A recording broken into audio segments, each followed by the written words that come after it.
اعوذ باللہ من الشیطان الرجیم بسم اللہ الرحمن الرحیم رب اشرح لی صدری ویسر لی امری واحلل عقدۃ من لسانی یفقہوا قولی اللہم صلی علی محمد وآل محمد وعجل فرجہم۔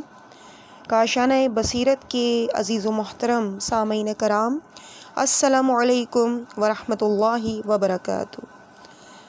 کتاب کربلا سے پہلے کربلا کے بعد پروفیسر شائستہ زیدی صاحبہ کی کتاب کے پہلے حصے کا اختتام ہو چکا تھا۔ آج اس چھٹے حصے میں ہم دوسرے حصے کا آغاز کرنے جا رہے ہیں کہ جس کی ہیڈنگ امام سجاد علیہ السلام بعد کربلا ہے۔ 10 محرم کا دن گزر چکا، میدان کربلا میں جنگ ختم ہو چکی۔ نواسہ رسول امام حسین علیہ السلام اور ان کے 72 رفقا کے بے سر لاشیں میدان میں بکھرے ہوئے ہیں۔ کچھ فاصلے پر کچھ جلے ہوئے خیموں کی راکھ ہے۔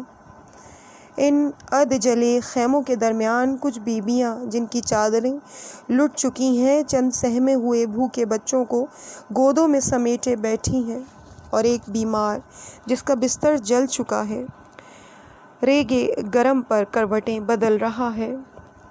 یہ اللہ کے آخری رسول کا خاندان ہے، یہ رسول کی بیٹیاں ہیں، اور ان کے ساتھ جو بیمار ہے وہ نبی کے نواسے امام مظلوم کا فرزند ہے اور زمانے کا امام علی ابن الحسین ہے، جو اپنے بابا کی شہادت کے بعد جلتے ہوئے خیموں کے درمیان منصب امامت پر فائز ہوا ہے۔ یہ بیمار نوجوان جسے تاریخ انسانی نے زین العابدین اور سید الساجدین کے لقب سے پہچانا، یہ لشکر حسینی کے ساتھ وارد کربلا ہوتے وقت صحت مند تھے، زرہ صاف کر رہے تھے، اور ایک زنگ آلود قبضہ پیر میں چبھ گیا اور زنگ کی وجہ سے جسم میں زہر پھیل گیا اور تیز بخار چڑھ گیا۔ علی بن الحسین بھی امام عالی مقام کے دیگر رفقا کی طرح جہاد کی تیاری کر رہے تھے، لیکن قدرت کو ان سے ایک اور معرکہ سر کروانا تھا، اس لیے بیماری بہانہ بن گئی۔ ایک رات پیشتر امام حسین کے خیمے تسبیح و تحلیل کی آوازوں سے گونج رہے تھے۔ یہ طے ہو چکا تھا کہ کل کا دن قربانی کا دن ہے۔ اول شب امام عالی مقام نے اپنے تمام اصحاب اور عزیزوں کو جمع کیا۔ آپ خطاب فرما رہے تھے: خدا کی بہترین حمد و ثنا، رنج و راحت ہر حال میں ہم اس کی حمد کرتے ہیں۔ بار الہ، ہم تیری حمد کرتے ہیں کہ تو نے ہمارے خاندان کو نبوت کی عزت بخشی، قرآن کا علم عطا فرمایا، دین کی بصیرت دی، اور سننے والے کان، دیکھنے والی آنکھیں اور سمجھنے والا قلب عطا فرمایا۔ اما بعد، میں اپنے اصحاب سے زیادہ باوفا کسی کے اصحاب کو نہیں جانتا، نہ اپنے اعزاء سے زیادہ نیکوکار اور صلہ رحمی کرنے والے عزیز و اقربا کسی اور کے عزیز و اقربا کو جانتا ہوں۔ خدا تم سب کو جزائے خیر دے۔ آگاہ ہو جاؤ کہ کل جنگ ضرور ہوگی۔ میں تمہاری گردنوں سے بخوشی بیعت کا قلادہ اٹھائے لیتا ہوں۔ رات تاریک ہے، اپنی سواری بنا کر جدھر چاہو چلے جاؤ۔ نہ صرف خود جاؤ بلکہ تم میں سے ہر شخص میرے عزیز و اقارب میں سے ایک ایک شخص کا بھی ہاتھ پکڑ کے ساتھ لیتا جائے، کیونکہ ان لوگوں کو میری طلب ہے۔ جب مجھے پا لیں گے تو پھر کسی اور سے کوئی سروکار نہیں رکھیں گے۔ امام کے خطبے کے بعد حضرت عباس علیہ السلام اور اولاد عقیل نے اپنی وفاداریوں کا اعلان کیا۔ پھر اصحاب امام کے جذبات کی ترجمانی کرتے ہوئے حضرت مسلم ابن اوسجہ، سعید ابن عبداللہ حنفی اور زہیر ابن قین نے اپنی شوق شہادت کا اظہار فرمایا، یہاں تک کہ محفل برخاست ہو گئی اور امام اپنے خیمے میں تشریف لے آئے۔ روایات میں بیان کیا گیا ہے کہ جناب زینب سلام اللہ علیہا نے امام سے دریافت کیا کہ بھائی، آپ نے اپنے اصحاب کا اچھی طرح سے جائزہ لے لیا ہے؟ ادھر امام خیمے کے اندر بہن کو اپنے اصحاب کی وفاداریوں کا یقین دلا رہے تھے، اور خیمے کے باہر سے رافع ابن ہلال یہ گفتگو سن کر اصحاب کے پاس گئے اور بی بی کی تشویش سے آگاہ کر دیا۔ اصحاب امام خیمے کے دروازے پہ آئے اور بآواز آواز بلند شہزادیوں کو اپنی وفاداری کا یقین دلایا۔ اس قیامت کی رات میں سید سجاد کہاں ہیں؟ امام زین العابدین فرماتے ہیں کہ میں شب عاشور بستر بیماری پر لیٹا ہوا تھا۔ میری پھوپھی جناب زینب میری تیمارداری کر رہی تھیں۔ اسی اثناء میں میرے بابا علیحدہ اپنے خیمے میں تشریف لے گئے اور آپ اس وقت کچھ اشعار پڑھ رہے تھے جو یہ ہیں کہ جن کا ترجمہ یہ ہے: اے دہر کج رفتار وائے ہو تجھ پر، تو کس قدر برا دوست ہے۔ تیرے ہاتھوں صبح و شام کتنے طالب حق اور ساتھی قتل کیے جاتے ہیں اور تو ان کا بدل قبول نہیں کرتا۔ ہر زندہ موت کے راستے پر چلنے والا ہے جس پر میں چل رہا ہوں۔ دنیا سے سفر کا وعدہ کس قدر جلدی آ پہنچا۔ تو معاملات کی باغ ڈور رب جلیل کے ہاتھوں میں ہے۔ تمام معاملات کی باغ ڈور رب جلیل کے ہاتھوں میں ہے۔ امام زین العابدین علیہ السلام فرماتے ہیں کہ جب میرے بابا نے 2-3 بار ان اشعار کو پڑھا تو میں سمجھ گیا کہ مصیبت نازل ہو چکی ہے۔ میں صبر کر کے خاموش رہا۔ میری پھوپھی بے قرار ہو گئیں۔ آپ بے چین ہو کر اٹھیں، ایسے کہ آپ کی چادر زمین پر گھسٹتی جا رہی تھی۔ بھائی کے پاس پہنچ کر فرمایا: ایسا کلام تو وہ شخص کرتا ہے جسے اپنی موت کا یقین ہو۔ امام نے فرمایا: ہاں بہن، حقیقت یہی ہے۔ امام کا یہ جواب سن کر پھوپھی بے قرار ہو گئیں اور فرمایا کہ کاش آج مجھے موت آ جاتی۔ اے جانے والوں کے جانشین اور زندہ رہنے والوں کی پناہ گاہ، مجھے یہ لگتا ہے کہ آج کے دن ہماری ماں فاطمہ زہرا، بابا علی اور بھیا حسن رخصت ہو رہے ہیں۔ امام سجاد فرماتے ہیں کہ یہ کہہ کے پھوپھی بے ہوش ہو گئیں اور بابا انہیں ہوش میں لائے اور وہ فرماتے جاتے تھے: بہن صبر سے کام لو، یقین رکھو کہ سب اہل زمین کو مرنا ہے، ہر چیز فنا ہو جائے گی سوائے ذات واحد کے۔ میرے نانا مجھ سے بہتر تھے، میرے بابا مجھ سے بہتر تھے، میرے بھائی مجھ سے بہتر تھے۔ میں تمہیں قسم دیتا ہوں کہ جب میں شہید ہو جاؤں تو نہ گریباں چاک کرنا، نہ منہ نوچنا اور نہ واویلا کرنا۔ اس کے بعد بیمار کربلا نے بیان کیا کہ میرے والد میری پھوپھی کو میرے پاس بٹھا کے اپنے اصحاب کے پاس تشریف لے گئے۔ شب عاشور اپنی تمام حشر سامانیوں کے ساتھ گزرتی جا رہی تھی۔ قیامت کی صبح طلوع ہوئی۔ سپہر تک امام کے تمام رفقا اور اعزاء رخصت ہو چکے تھے۔ آپ نے اتمام حجت کے لیے آواز استغاثہ بلند کی: کوئی ہے جو حرم رسول سے دشمنوں کو دور کرے؟ کوئی خدا پرست ہے کہ جو ہمارے معاملے میں خدا سے ڈرے؟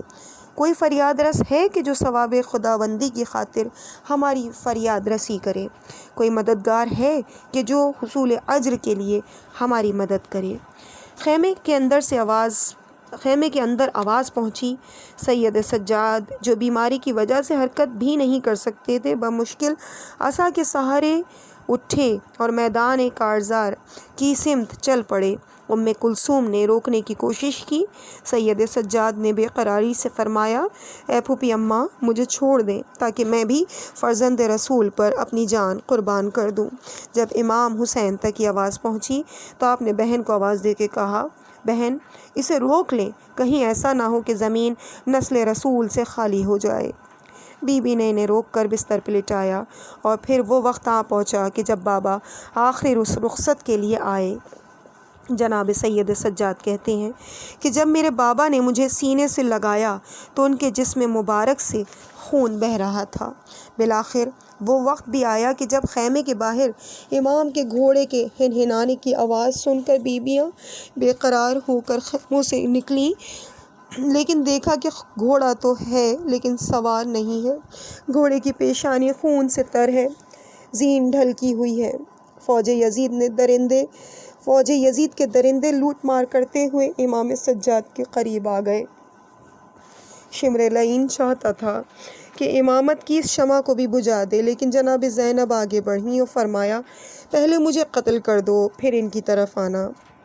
حمید ابن مسلم جو اس وقت فوج عمر سعد میں تھا کہتا ہے کہ سبحان اللہ، کیا لڑکے اور وہ بھی بیمار قتل کیے جاتے ہیں۔ اتنے میں عمر سعد آ پہنچا اور اس نے شمر کو ایسا کرنے سے روک دیا۔ بالآخر شہزادیوں کے وعدے کو وفا کرنے کا وقت آ چکا تھا، یعنی عاشورہ محرم کی شام، جب خیموں کی لوٹ مچی۔ امام کی زندگی تو محفوظ رہی، لیکن بیمار کے نیچے سے بستر تک چھین لیا گیا۔ آل اطہار کے خیموں میں آگ لگا دی گئی۔ جناب زینب سلام اللہ علیہا بیمار بھتیجے کے پاس آئیں اور پوچھا کہ بیٹا، اب تم امام ہو، بتاؤ کہ ہم خیموں میں ہی جل کے مر جائیں یا باہر نکلیں؟ امام نے فرمایا، پھوپھی اماں باہر نکل جائیں۔ تمام خواتین بچوں کو لے کر باہر نکل رہی تھیں۔ پھوپھی نے بیمار بھتیجے کو زمین سے اٹھایا اور جلتے ہوئے خیمے سے باہر نکل آئیں۔ میدان کربلا میں شام ڈھل رہی تھی۔ فوج عمر سعد کے وحشی درندے لاشوں کی پامالی کے بعد شہداء کے سروں کو تقسیم کر رہے تھے تاکہ کوفے جا کے ابن زیاد سے انعام حاصل کر سکیں۔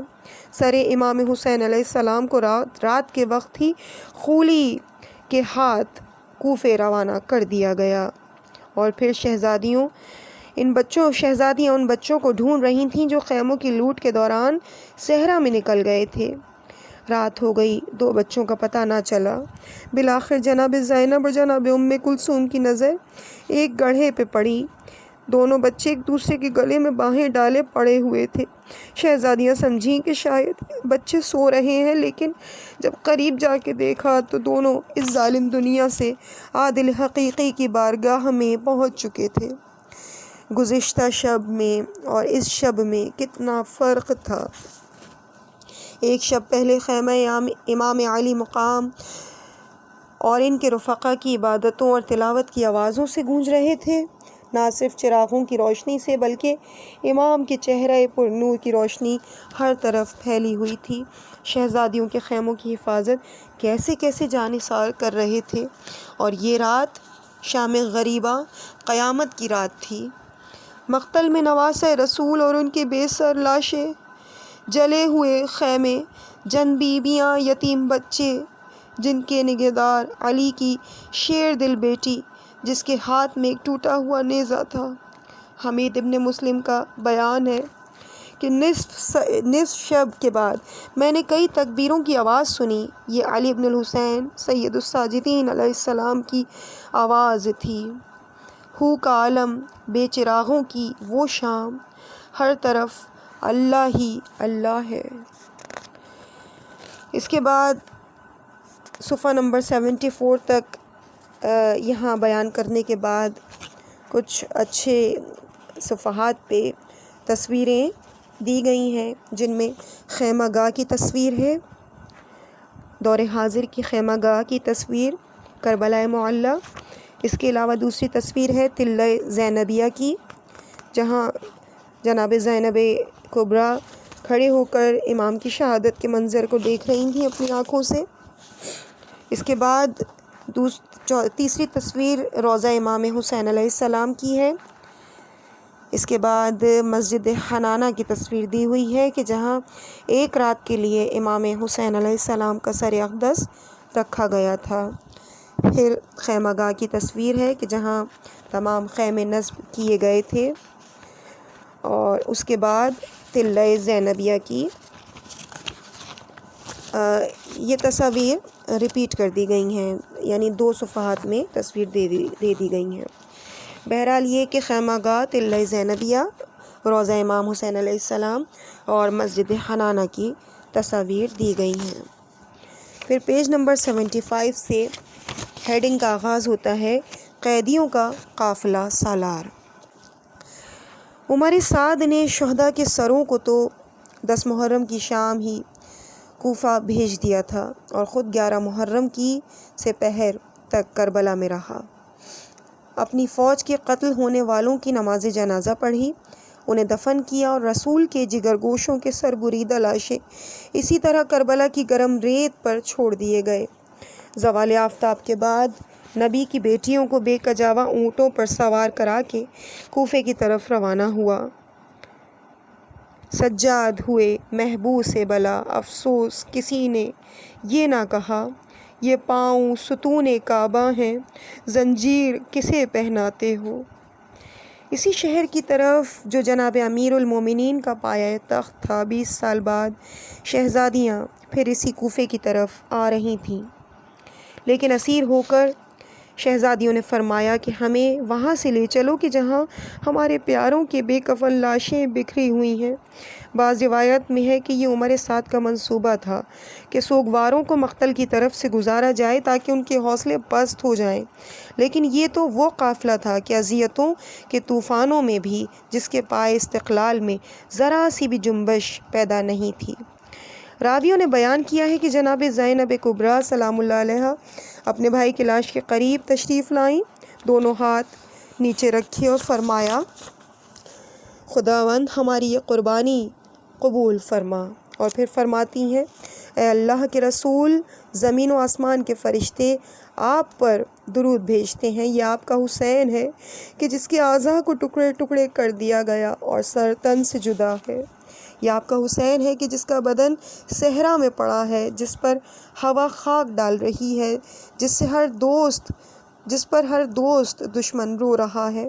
اس کے بعد اپنی ماں کو مخاطب کر کے فرماتی ہیں، اے مادر گرامی، اے دختر خیر البشر، صحرائے کربلا پر نظر ڈالیے اور اپنے لخت جگر کو دیکھیے کہ آپ کے اس کا سر دشمنوں کے نیزے پر اور بدن خاک و خون میں غلطہ ہے۔ اپنی بیٹیوں کو دیکھیے جن کے خیمے جلا دیے گئے، ان بے کجاوا اونٹوں پر سوار کیا گیا اور قیدی بنایا گیا، جب ہم آپ کی اولاد ہیں جو غربت میں گرفتار ہیں۔ پھر سید الشہداء کی لاش کو مخاطب کر کے فرمایا، اس کے فدا جس کے لشکر دوشنبے کے دن برباد ہوا، اس کے قربان کہ جس کے خیمے کی رسیاں کاٹ دی گئیں، اس کے صدقے کہ جو نہ گم ہے کہ اس کے لوٹنے کی امید کی جائے اور نہ زخمی ہے کہ صحتیاب ہونے کی توقع کی جائے، اس کے فدا، اس پر صدقے میں اس پر قربان جاؤں جو رنجیدہ خاطر، شکستہ دل اور تشنہ لب شہید کیا گیا، اس کے صدقے کہ جس کے جد رسول خدا ہے، وہ جو ختیجۃ الکبریٰ علی المرتضیٰ اور فاطمہ الزہرا کا فرزند ہے۔ اس کے بعد اصحاب رسول کے لاشوں کو مخاطب کر کے فرماتی ہیں، افسوس آج میرے جد رسول دنیا سے اٹھ گئے۔ اے اصحاب رسول، یہ رسول کی ذریت ہے جسے اسیر کر کے لے جا رہے ہیں۔ ہمارا مقصد مصائب کربلا بیان کرنا نہیں ہے، لیکن اس قیامت کی گھڑی میں محض چند کلمات کو یاد کرنا چاہ رہی ہوں تاکہ ہم رسول کے پیاروں کی آوازوں کو سن سکیں، تاکہ ہم کچھ اندازہ کر سکیں کہ حق و باطل کے مبارزے کی ان جان لیوا منازلوں میں آل رسول نے کس طرح ناقابل شکست عزم سے مقابلہ کیا۔ اس طوفان مصائب میں انسانیت کا قافلہ سالار کہاں ہے؟ آپ فرماتے ہیں، میں نے دیکھا کہ لاش بے گور و کفن پڑی ہے، یہ میرے لیے بہت شاق تھا۔ اس دردناک منظر کو دیکھنے سے قریب تھا کہ میری روح پرواز کر جائے۔ جب میری پھوپھی زینب سلام اللہ علیہا نے میری حالت دیکھی تو فرمایا، اے میرے باپ اور بھائی کی یادگار، اتنے بے تاب نہ ہو کہ تمہاری جان خطرے میں پڑ جائے۔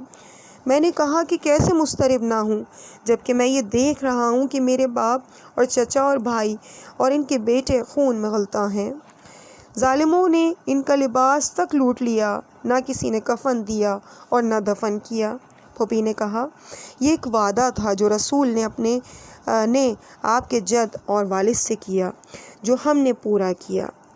خدا نے اس امت میں ایک گروہ پیدا کیا جنہیں زمین پر رہنے والے سرکش لوگ نہیں پہچانتے، لیکن آسمان کے فرشتے اچھی طرح جانتے ہیں، جو ان بکھرے ہوئے اعضاء کو جمع کرے گا اور ان خون آلود لاشوں کو دفن کرے گا۔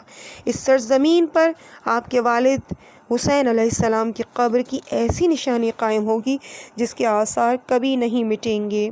کفر و ضلالت کے سرغنے اس آثار کو جتنا مٹانے کی کوشش کریں گے اتنے ہی یہ نمایاں ہوں گے۔ کربلا معلیٰ 11 محرم شام کے وقت نبی کے پیاروں کو قیدی بنا کر فوج عمر سعد کوفہ کی طرف روانہ ہو گئی۔ ادھر شہیدوں کے بے سر لاشوں کو خاک کربلا پہ چھوڑ دیا گیا۔ 12 محرم راوی بیان کرتا ہے کہ قبیلہ بنی اسد کا گزر میدان کربلا کی طرف ہوا۔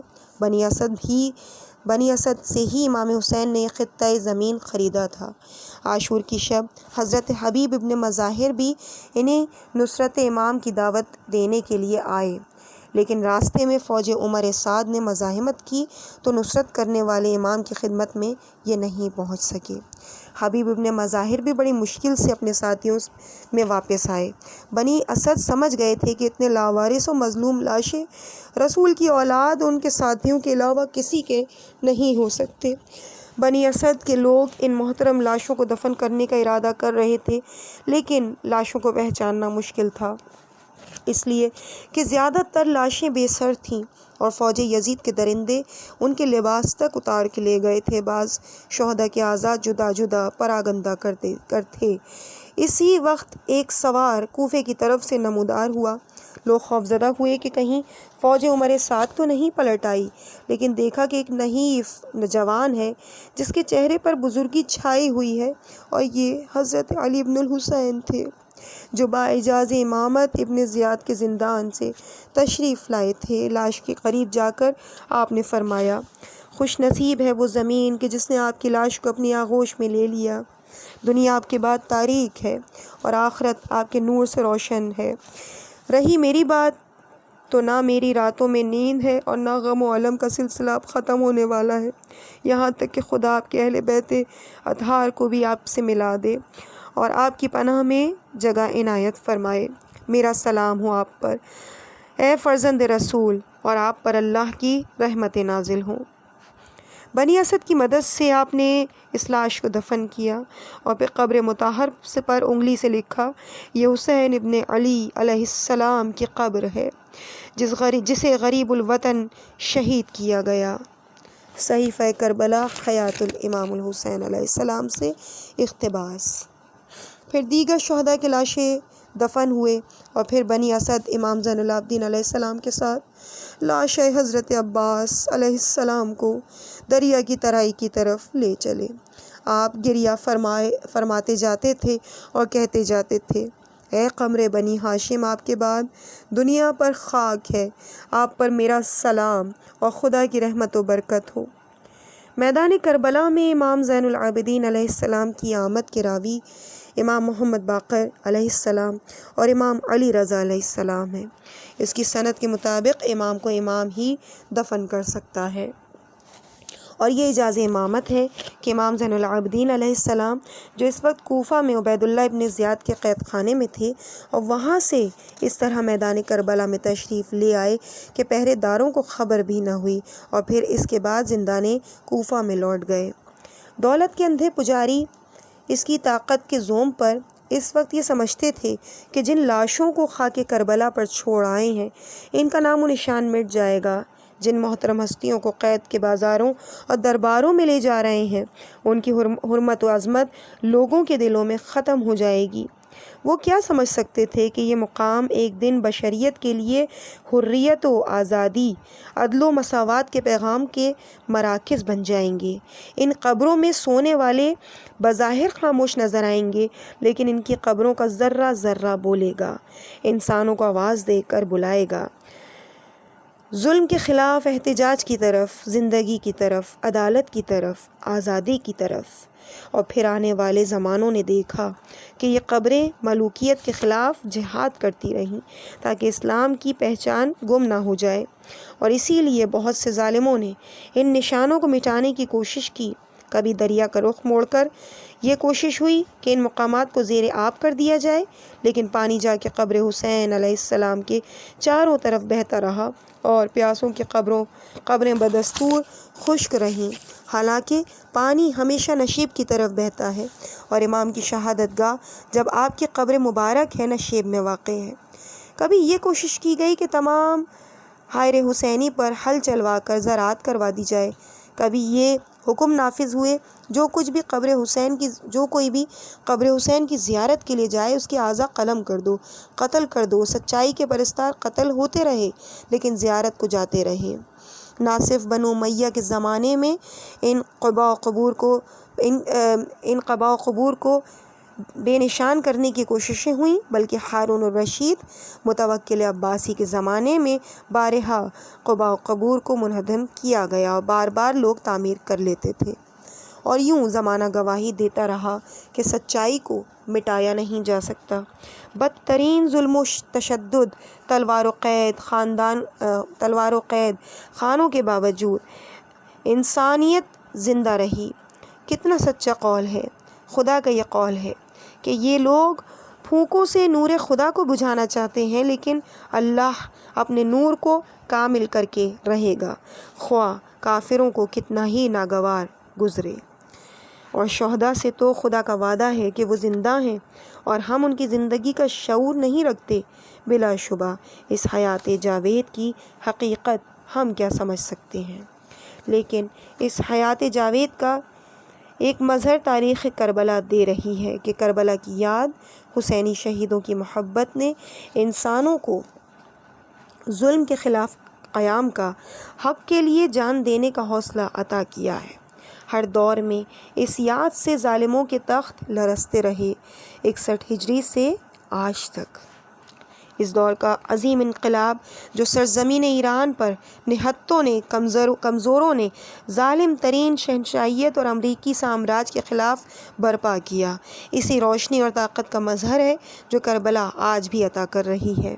سامراج کے ایجنٹ ہر سال چہلوں میں امام حسین علیہ السلام کے موقع پر سرزمین کربلا میں دھماکے کرواتے ہیں، دہشت گردی پھیلاتے ہیں، لیکن لاکھوں انسانوں کے قافلے دنیا کے ہر گوشے سے امام کو سلام کرنے پہنچتے رہتے ہیں۔ کئی سال سے مجمع 1 کروڑ سے بھی زیادہ ہوتا ہے، لاشیں گرتی ہیں لیکن مظلوم کا ماتم جاری رہتا ہے۔ طاقت کے اندھے آج بھی اس حقیقت کو نہیں سمجھ سکے کہ شہید حسین زندہ حسین سے زیادہ طاقتور ہے۔ وہ سرزمین جو ایک گمنام صحرا تھی، اتنی گمنام کہ جب امام علی مقام تشریف لائے تو اس کا نام کسی نے غازریہ بتایا، کسی نے نینوا، کسی نے شط فرات۔